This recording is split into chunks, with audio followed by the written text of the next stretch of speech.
I spent $12,000 of my own money planning a family vacation for 11 people. At the airport, standing in front of the boarding gate, my daughter-in-law turned to me and snapped, "Stay out of our way, you didn't pay for this trip." So I opened my banking app, removed my card from the booking, and kept walking.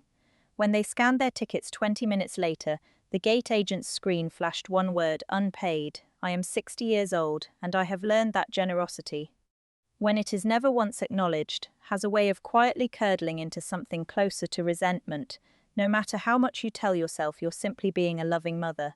My name is Vivian Ostrander. My husband, Arthur. And I have lived in Denver, Colorado for 38 years, since shortly after we married, and together we raised 2 children. Our daughter Kimberly, now settled in Seattle with her own family, and our son, Grant, 36. Who lives 20 minutes from us here in Denver with his wife Paige and their 2 children, my grandchildren, Ella and Miles, ages 9 and 6. I want to explain honestly how the trip that led to this story came together, because I think the specific financial arrangement matters enormously for understanding everything that followed.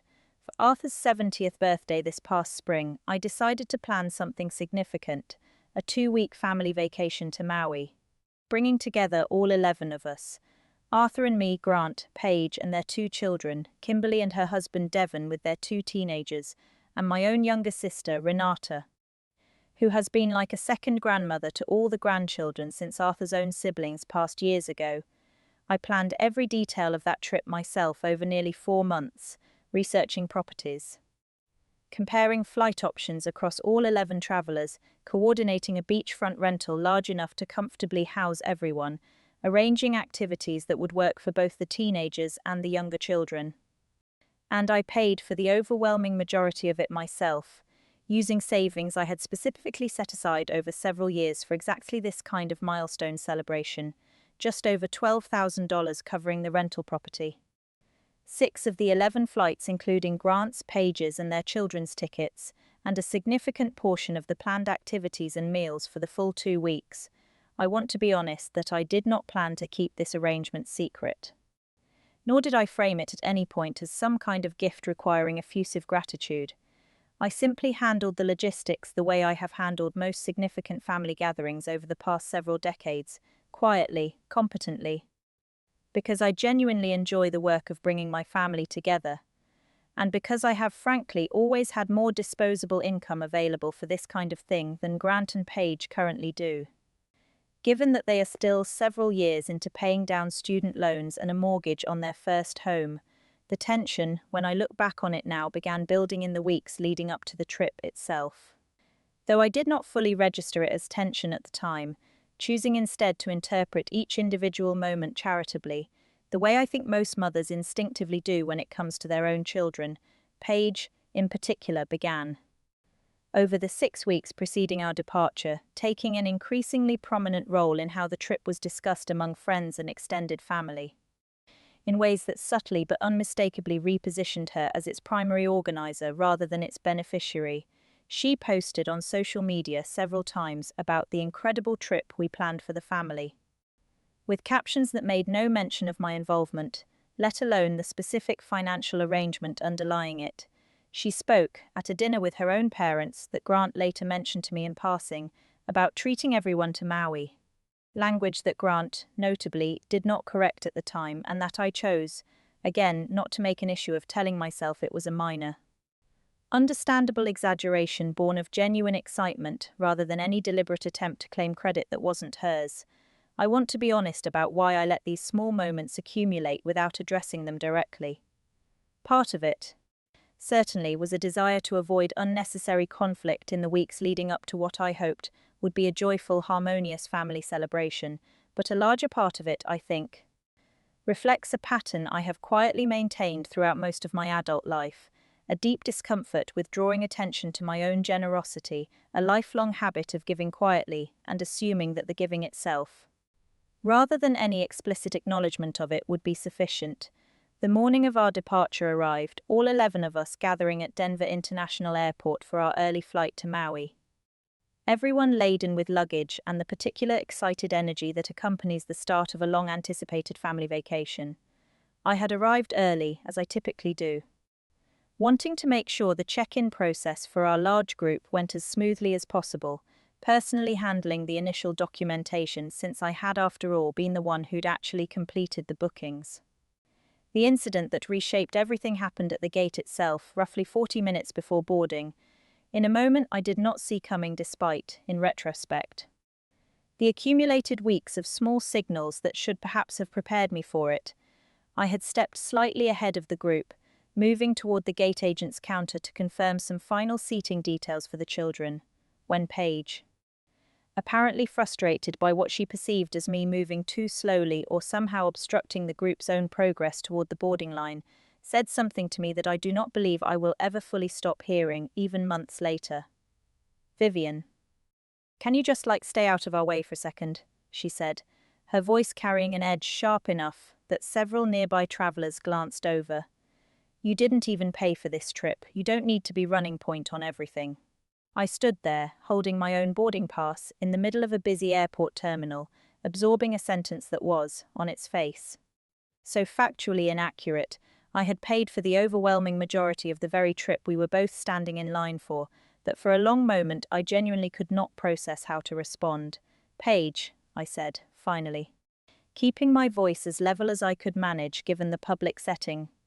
"I paid for this trip. All of it, essentially, aside from a few of the flights Kimberly and Devon covered for their own family. I'm not sure what you mean by that." Paige's expression shifted briefly into something like recognition that she had said something significant, before hardening back into a kind of dismissive irritation. "Whatever, that's not really the point right now. We just need to get through this line. Can we not do this here?" I looked around at the rest of my family. Grant, standing a few feet away, clearly having heard the exchange but saying nothing. His eyes fixed somewhere on the middle distance in the specific way people look when they are actively choosing not to engage with a conflict directly in front of them. My sister Renata, whose face had gone carefully neutral in the way of someone who has decided in the moment that staying out of a family conflict is the wisest immediate course. My daughter Kimberly, further back in line, apparently not close enough to have heard the exchange clearly. I did not say further in that moment. I simply nodded, stepped back from the counter, and let the line continue moving forward. But I want to be honest about what was happening inside me during the following 20 minutes, because it matters enormously for understanding what I did next. I was not simply hurt, though I was certainly that. I was experiencing something closer to a final, complete clarity about a pattern I had been quietly absorbing for weeks, possibly longer, without ever letting myself fully name it, that my generosity in this specific relationship had become so thoroughly assumed, so entirely taken for granted, that my daughter-in-law could stand in an airport terminal and tell me, directly and dismissively, that I hadn't paid for a trip I had, in fact, funded almost entirely from my own savings. I walked a short distance away from the group, ostensibly to check something off my phone, and opened my banking app.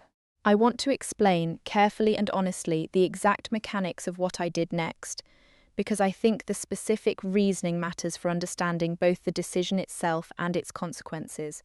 When I had booked the flights for Grant, Paige, and their children several months earlier, I had used my own credit card directly through the airline's booking system, a standard, straightforward transaction I had completed the same way I'd completed dozens of similar family travel bookings over the years. What I understood, having read through the airline's terms during the initial booking process months earlier, out of nothing more than habitual thoroughness, was that certain fare classes on this particular airline allowed for post-booking payment method changes or removals within a defined window before travel. A feature typically intended for legitimate purposes like updating an expired card or correcting a billing error, but one that, I now realized, standing in that airport terminal, offered me an unexpected and immediate form of recourse.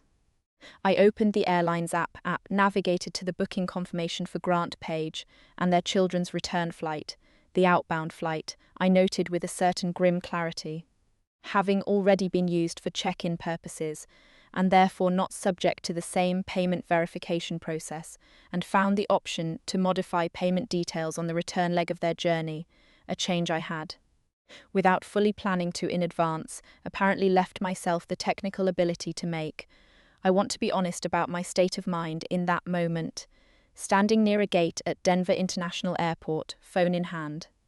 I was not acting out of a coldly calculated desire for revenge, planned in advance the way, perhaps, some of the stories I've heard from friends over the years might suggest. I was acting, in that specific moment, out of a raw, immediate clarity that had crystallized entirely in the preceding 20 minutes. If my financial contribution to this trip was genuinely so invisible, so thoroughly unacknowledged, that my own daughter-in-law could tell me directly I hadn't paid for it, then perhaps the clearest possible demonstration of the truth would simply be to remove myself, financially, from the portion of the bookings still within my control, and allow the actual facts of the situation to become undeniably, unavoidably clear. I removed my card from the return flight booking for Grant, Paige, and their 2 children. I did not, I want to be clear, cancel the outbound flight we were all currently in the process of boarding. That flight had already been paid for and used, and cancelling it would have punished the entire family, including my grandchildren. Rather than addressing the specific situation that had just unfolded, I made a much narrower, more targeted decision, removing my payment method from the return leg of their journey 2 weeks later, leaving the booking technically active but no longer backed by any valid payment method, a situation the airline's system, I understood from having read those terms months earlier, would eventually flag automatically as requiring resolution before that return flight could be honoured. I did not tell anyone what I had done. I boarded the outbound flight to Maui alongside the rest of my family, sat beside Arthur for the 5-hour journey, said little about the incident at the gate beyond a brief, quiet acknowledgement when he asked if everything was all right, and spent the following 2 weeks in Maui behaving, outwardly, much as I always did during our family vacations, organising group dinners, helping with the grandchildren, participating fully in the trip I had, after all, worked for months to plan and pay for. I want to be honest that this was not easy. Every day of that vacation I carried the specific, quiet knowledge of what I had done, alongside genuine uncertainty about how and when it would ultimately surface, and considerable internal debate about whether I had made the right decision at all.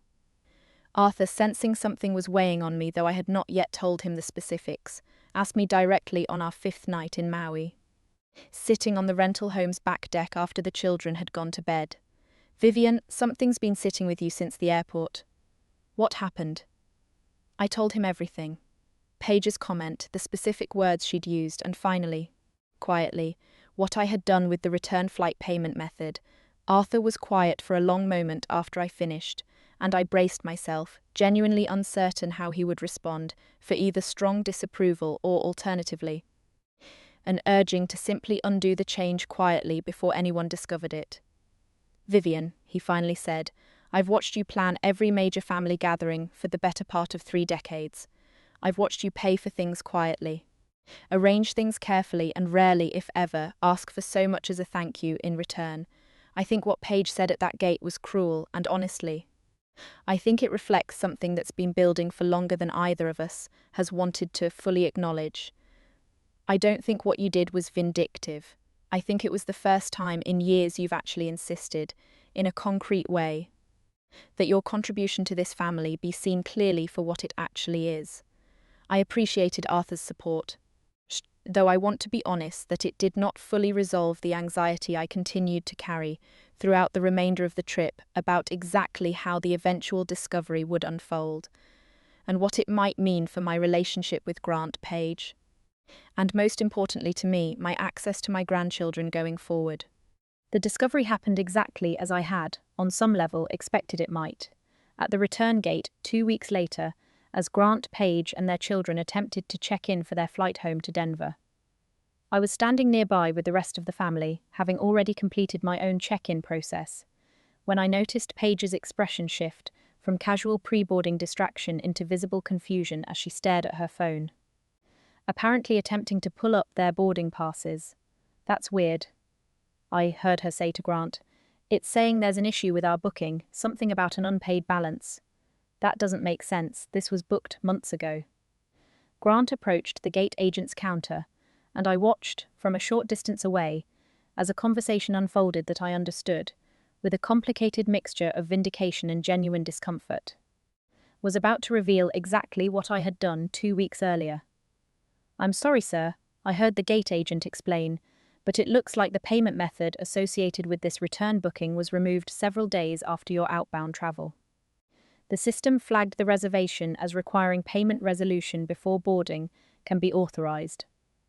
I can help you resolve this now with a valid card, but I'll need payment for the outstanding balance to issue your boarding passes." Grant turned back toward the group, visibly confused, his eyes eventually finding mine across the small distance separating us. I did not look away. "Mom," he said, walking over, "did you know anything about this?" "The system's saying our return flight got flagged for a payment issue." I want to be honest about the moment that followed, because I think it matters for understanding how I chose to handle what came next. I could have, at that point, simply claimed ignorance, allowed Grant to resolve the payment issue with his own card, and let the entire incident pass without ever directly connecting it to what had happened at the Denver airport 2 weeks earlier.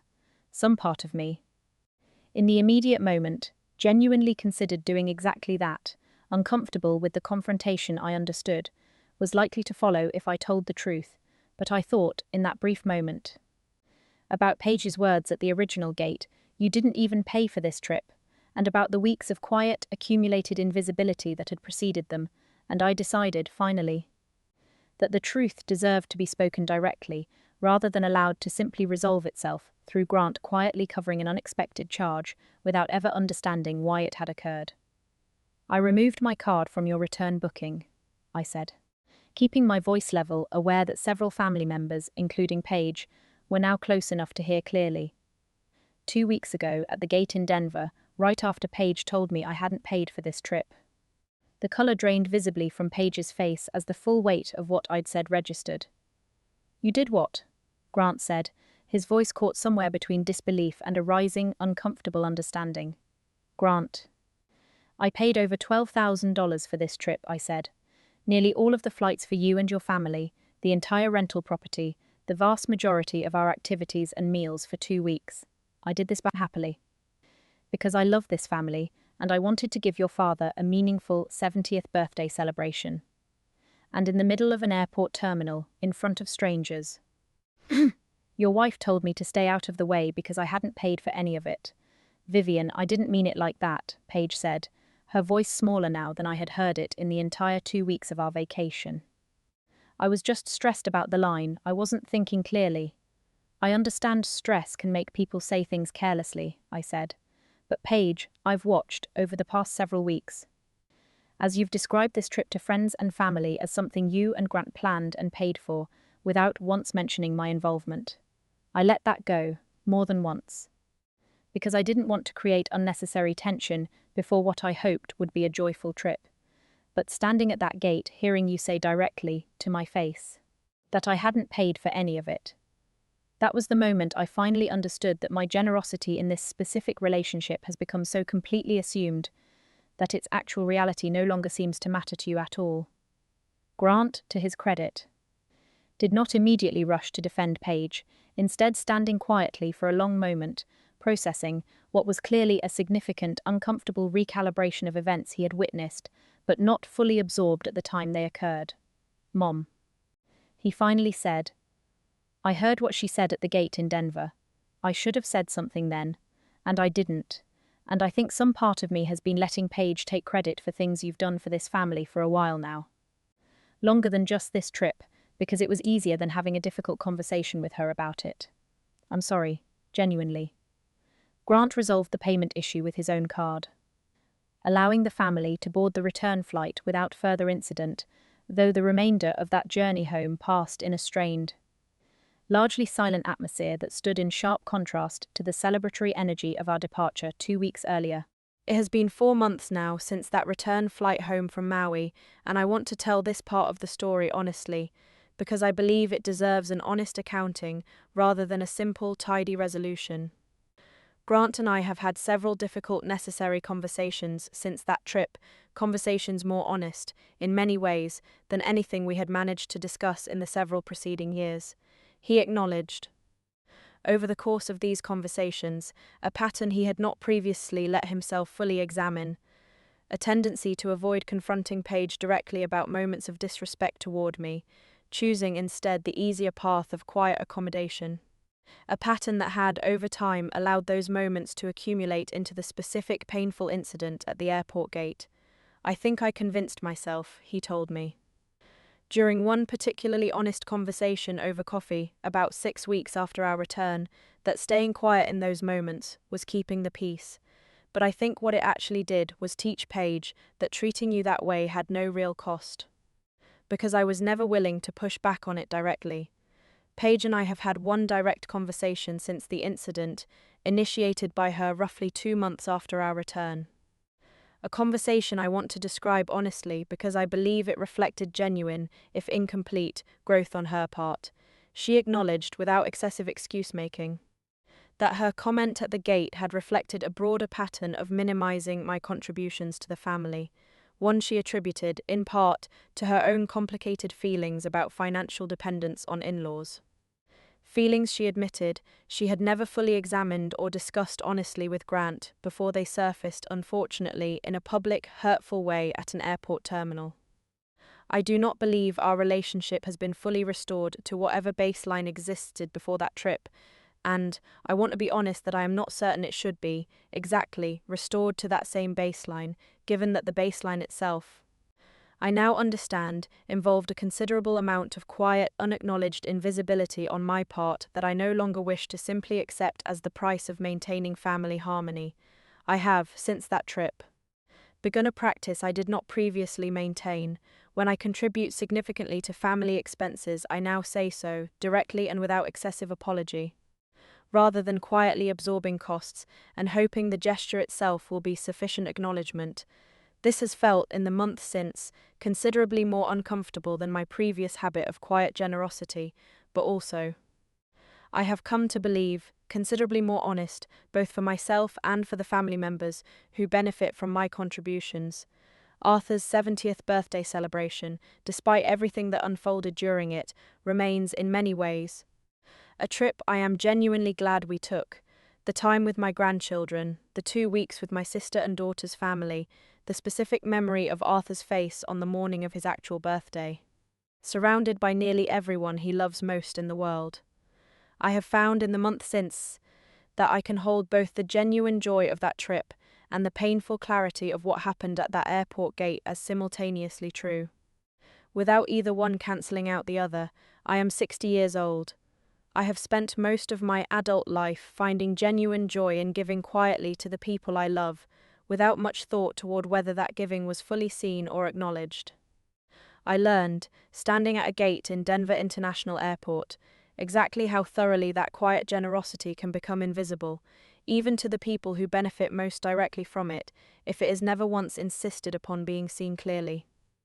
People sometimes ask me if I regret removing my card from that booking, whether it was too extreme a response to a single careless comment made in a stressful moment. I tell them the truth, I do not regret it. Because I do not believe it was ever really about a single comment. It was about finally, after months of quiet accumulation, insisting that the actual facts of my own generosity be made undeniably, unavoidably clear, not through anger, and not through a lecture, but simply through the plain, unavoidable truth flashing across a gate agent's screen, unpaid.